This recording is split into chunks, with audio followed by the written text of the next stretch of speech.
The Indonesian jungle is full of life. There are animals in there of every shape and size, some of them more friendly than others. Every year, more species are discovered, and the jungle still has secrets to reveal. It seems that however much we think we know about the other creatures we share the planet with, there are always new surprises.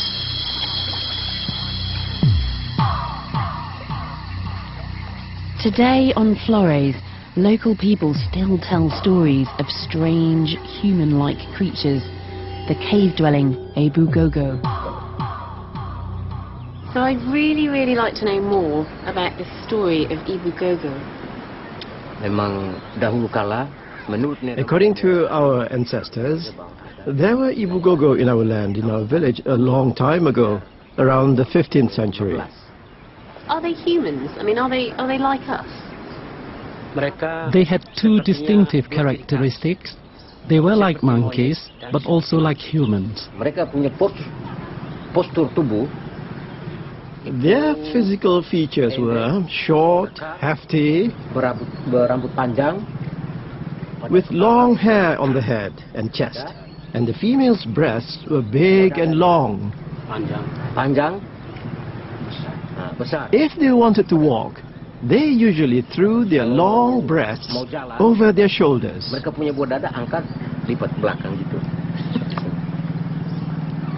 But nobody's seen one for a couple of hundred years. They really did exist, and they were destroyed by our ancestors about 7 generations ago.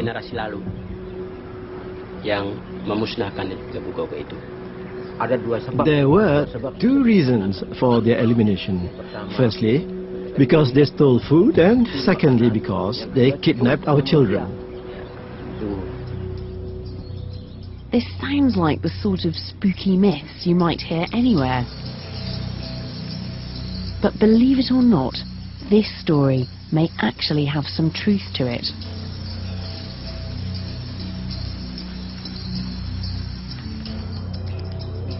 Archaeologists were excavating in this cave on the island, looking for signs of the earliest modern humans, when they made a startling discovery.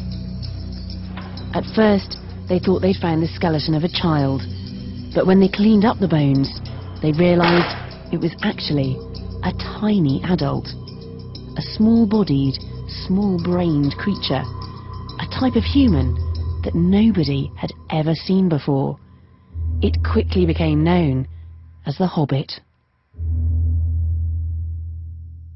So this is the skeleton of this minute woman that the archaeologists found in the cave of Liangbua on the island of Flores, and she is just absolutely tiny.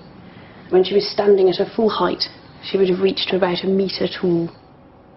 She seemed like an odd combination. Some bits looked like us, but in miniature. Other parts looked like more ancient human species. People still are unsure about exactly who she is. Most people believe that she is indeed a different species.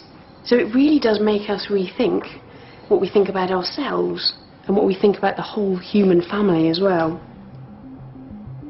Could the Hobbit have affected our ancestors' journey? Dating of the bones shows they were here around the time of the migration of our ancestors through Indonesia. So would they have encountered this race, this population of very tiny people, and what would have happened if they did? I don't know what they would have thought about Homo sapiens.